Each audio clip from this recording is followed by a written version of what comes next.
young girl stood at the front of the room. She was small for her age, her hands trembling slightly as she faced the judge. He was a middle-aged man with a serious expression, used to dealing with troubled children. He had seen many similar cases before, where a child would suddenly stand up and make an emotional plea for help. The judge had heard these stories countless times. He thought this might just be another desperate attempt for attention, one of those cries for help that were often exaggerated. But there was something different about this moment. The girl didn't speak right away. She stood still, her eyes wide and full of fear, but also determination. Slowly she raised her trembling finger. It wasn't an ordinary gesture. With one pointed finger she directed everyone's attention to where her foster parents, John and Eva, sat across the courtroom. They were quiet, but there was an unsettling tension in their eyes.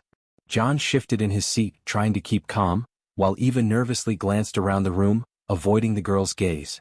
As the girl's finger pointed directly at them, the entire courtroom went silent. You could hear a pin drop. The usual buzz of whispering and shuffling stopped, replaced by a heavy stillness. All eyes turned to the Jacksons. The weight of the moment hung in the air, and everyone in the room seemed to hold their breath. There was no doubt now, something significant was happening. The judge's expression shifted. He could sense the tension rising. He had been prepared for this case, but the girl's actions had caught him off guard. His eyes followed her finger, watching as it aimed at her foster parents. The room was frozen. The truth was coming out and everyone could feel it. The girl's silent gesture spoke volumes. She was no longer hiding. She was pointing at the very people who were supposed to care for her, and her bravery would set the stage for everything that followed. The room was on edge, waiting for what would come next. It was a regular Monday morning when Miss Turner first noticed the bruises. The girl, Noah's foster sibling, had entered the classroom as usual, but today something caught Miss Turner's eye. As the girl placed her books on the desk, her sleeves slipped up slightly, revealing faint but unmistakable bruises on her arms. They weren't fresh, but they were clearly visible. Miss Turner's heart tightened in concern. She quickly glanced at the girl's face, but the girl had already lowered her eyes, avoiding eye contact. At first, Miss Turner thought maybe it was just a simple accident. Children could sometimes be rough, falling down or bumping into things. But something about the way the girl kept her arms tightly pressed against her sides made Miss Turner feel uneasy. It wasn't just the bruises, it was her whole demeanor. The girl, who had always been quiet, now seemed more withdrawn than ever. She barely spoke during roll call, offering a soft "here" when her name was called. Her voice was so quiet, Miss Turner had to lean in to hear it. She wasn't the kind of child who normally drew attention to herself, but today something felt off. As the days passed, Miss Turner watched the girl more closely. During class, the girl sat quietly in her seat, her gaze often fixed on the desk in front of her, as though she was lost in thought. She didn't participate in the activities like the other children. When it was time for group projects, the girl would sit off to the side, quietly working alone. She didn't laugh or join in the fun like the other kids. She didn't even try to make friends. Miss Turner couldn't help but notice that the girl had no real connection with the other students. It was as if she was in her own world, distant and disconnected. Miss Turner's concern grew deeper over the following days. The girl continued to keep to herself, but it wasn't just that she was shy. There was something more. Miss Turner noticed how the girl would flinch at the smallest things, like when a chair scraped against the floor or when someone suddenly raised their hand to answer a question.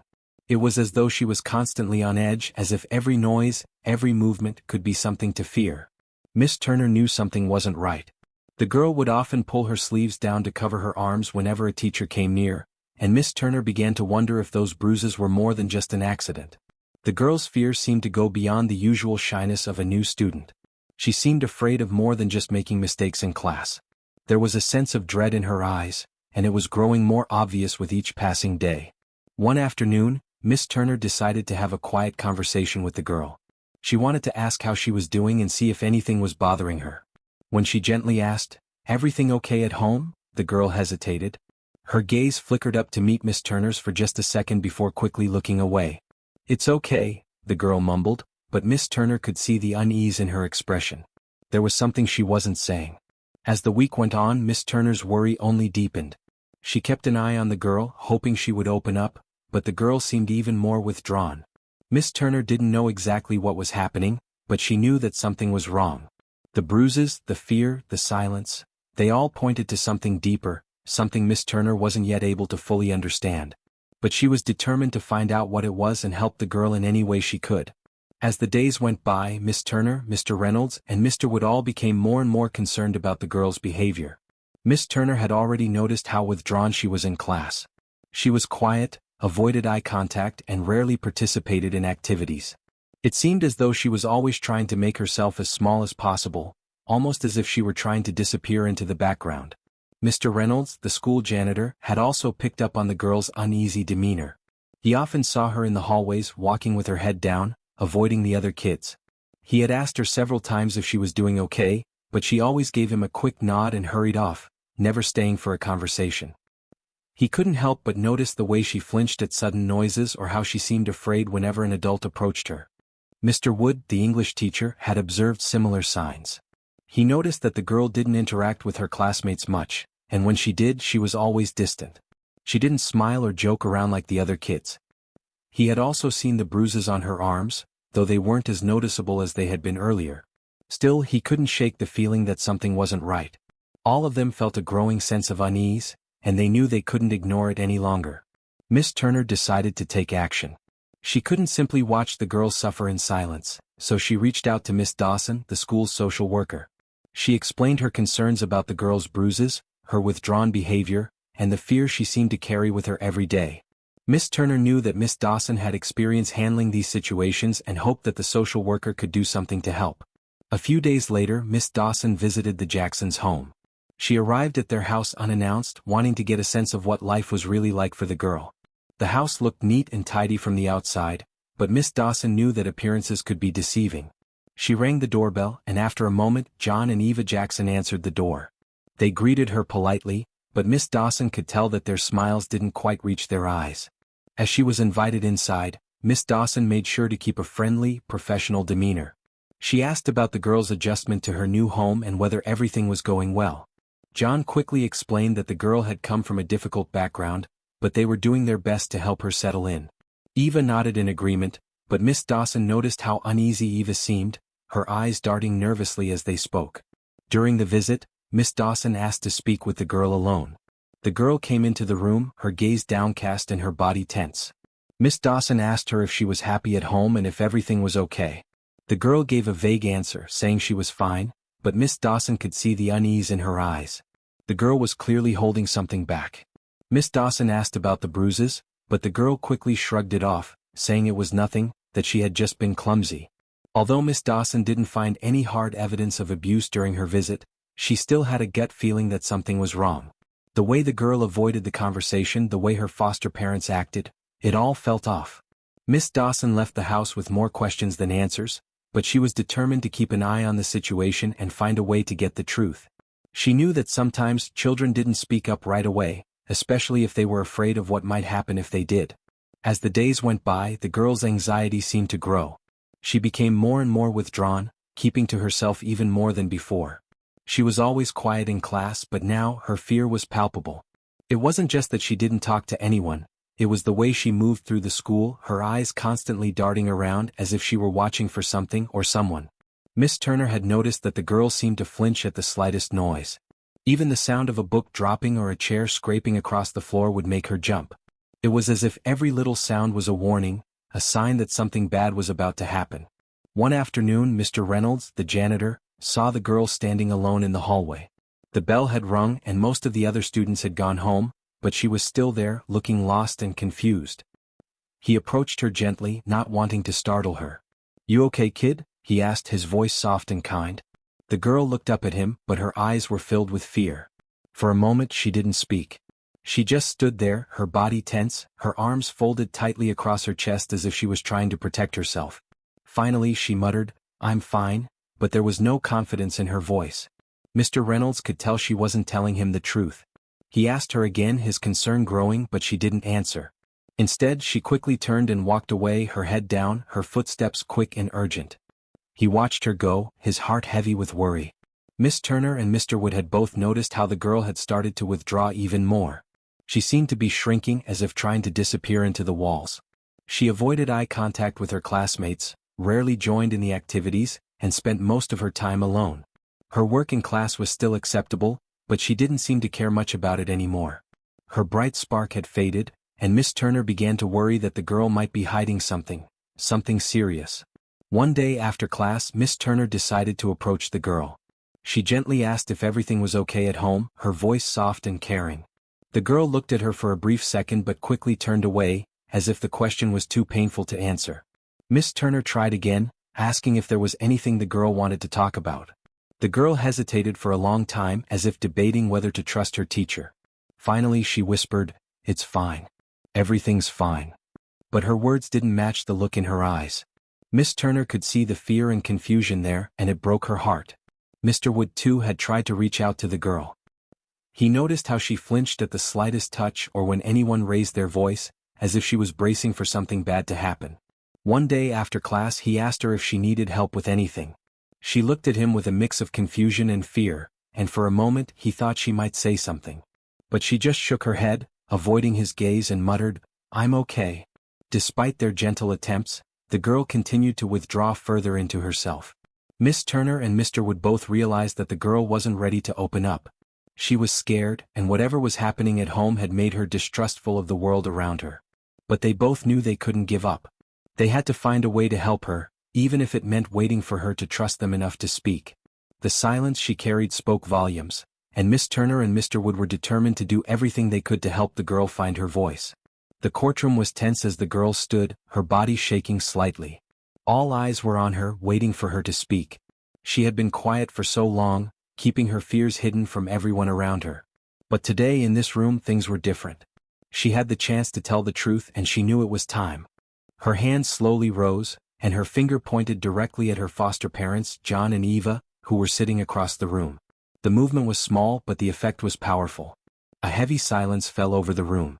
Everyone turned their attention to the Jacksons, who looked uncomfortable, their faces tense with worry. They knew what was about to happen. The girl's finger trembled as it stayed pointed at them. John's face twisted into an uneasy smile, but it didn't reach his eyes. Eva's hands were folded tightly in her lap, her eyes darting around the room, unable to meet the girl's gaze. The girl's silent gesture was like a shout in a room full of whispers. She was no longer hiding. She was making sure everyone knew the truth. The judge, who had been watching the scene unfold, looked at the girl with a mix of concern and patience. "Go ahead," he said softly, his voice gentle but firm. The girl took a deep breath, her heart racing in her chest. She opened her mouth, her voice barely a whisper at first. "They hurt me," she said, the words shaking as they left her lips. "They hit me when I didn't do things right, or when they were angry." She paused, her hands trembling at her sides. "Sometimes they would lock me in my room for hours, just because I made a mistake." The room was frozen. No one spoke. The words hung in the air, thick with shock and disbelief. The girl's quiet voice had broken the silence that had surrounded her for so long. The truth was out, and there was no going back. Her testimony was the turning point. It was as if the courtroom had been holding its breath, and now it let out a collective gasp. The Jacksons sat stiffly in their seats, but it was clear that their defense was crumbling. John's smile had disappeared completely, replaced with a look of panic. Eva looked down, unable to meet anyone's eyes. The girl continued, her voice gaining strength as she spoke. "They made me feel like I was nothing. They told me no one would believe me, that I was just a troublemaker. But it wasn't my fault. I didn't do anything wrong." Tears filled her eyes, but she stood tall, her voice unwavering. The girl's bravery was undeniable. Every word she spoke tore apart the lies that John and Eva had built around themselves. The defense that the Jacksons had presented was starting to unravel. The girl's words held so much weight, they couldn't be ignored. Her courage to stand up in front of everyone and speak the truth had turned the tide in the courtroom. What had once been an argument of doubt was now a clear case of abuse and neglect. The judge nodded, acknowledging the girl's bravery. "Thank you for your courage," he said softly. "Your words will not be forgotten." For the first time in a long while, the girl felt like she was finally being heard. She had stood up to her abusers, and her testimony had shaken the courtroom to its core. No one would look at her the same way again. The truth was out, and the Jacksons could no longer hide behind their lies. After the courtroom revealed the truth, everything changed for the girl. She was taken from the Jacksons and placed into temporary foster care. The authorities moved quickly, and the Jacksons were charged with child endangerment and abuse. They could no longer hide behind their lies, and their world began to crumble. For the girl it was a moment of relief but also of uncertainty. She had never lived without fear before, and now she had to face the unknown. As the days passed, the girl found herself in a new home with Mr. Wood, a kind teacher who had been watching over her. He had always shown concern and kindness, and now he was offering her a safe place to live. Mr. Wood's home was modest but warm. There was no yelling, no fear, just the peaceful, steady presence of someone who cared. At first, the girl was hesitant. She didn't know if she could trust anyone. She had been through so much, and the idea of letting someone into her life again seemed impossible. But Mr. Wood was patient. He didn't rush her. He let her take her time. Slowly, she began to feel a sense of safety she had never known before. The healing process wasn't easy. The girl had nightmares almost every night, and she would wake up in a cold sweat, heart racing with fear. Mr. Wood would rush to her side, offering comfort and reassurance, gently reminding her that she was safe now. It took time, but little by little, the girl began to feel more secure in her new home. She started to open up, not all at once but in small ways. She would smile when Mr. Wood made her favorite meal or when he read her a bedtime story. The fear still lingered, but it was starting to fade. The girl also began to attend therapy sessions to help her heal from the trauma she had experienced. With each session, she learned how to cope with her feelings and memories, slowly piecing herself back together. Mr. Wood took her to every appointment, supporting her every step of the way. As time went on, the girl began to find hope again. She started to believe that maybe, just maybe, life could be good. She joined in on activities at school, began making friends, and felt the warmth of Mr. Wood's care. There were still tough days, but they were fewer now. She knew she was on a journey to recovery, and with each passing day, she grew stronger. For the first time in a long while, the girl started to dream about the future, a future full of possibilities. And while the road ahead would have challenges, she knew she was no longer alone. She had a family now, one that would protect and love her. After months of legal battles and emotional struggles, the day finally arrived when Mr. Wood could officially adopt the girl. The process had been long with many ups and downs, but it was all worth it. In the courtroom, with Miss Turner and other supporters by his side, Mr. Wood stood next to the girl. The judge smiled warmly at them, and with a few words the adoption was finalized. Mr. Wood was now her official father, and the girl was officially his daughter. For the girl, this moment was both overwhelming and beautiful. She had never imagined a day like this, one where she would feel truly safe and loved. When the judge asked if she had anything to say, she looked at Mr. Wood, her eyes full of emotion. With a soft, trembling voice, she called him Dad for the first time. It was simple, but it meant everything. The room was filled with smiles and quiet tears, as everyone in the courtroom saw the bond between them grow stronger. The adoption was a new beginning for both of them. Now she didn't have to fear being taken away again. She had a family that would protect her, support her, and love her unconditionally. There were no more nightmares of being alone or abandoned. Mr. Wood was there for her always. At home, life started to settle into a peaceful routine. The girl was adjusting to her new life, and though it wasn't always easy, she felt a sense of security she had never known before. She began to trust again, something she thought she might never do. Mr. Wood, Miss Turner, and the friends she had made at school were there to support her every step of the way. They encouraged her to keep moving forward, to embrace the new life she had been given. The girl began to grow more confident as she attended therapy sessions and opened up about her past. With Mr. Wood by her side, she learned to let go of the fears that had held her back for so long. Slowly she started to heal, piece by piece. She found joy in simple things, laughing with her new friends, sharing moments with Mr. Wood, and feeling like she truly belonged. Her life was no longer defined by the pain of her past. It was shaped by the love and care she received every day from Mr. Wood and the new family they had built together. She was learning to trust, to love, and to believe in a future full of hope.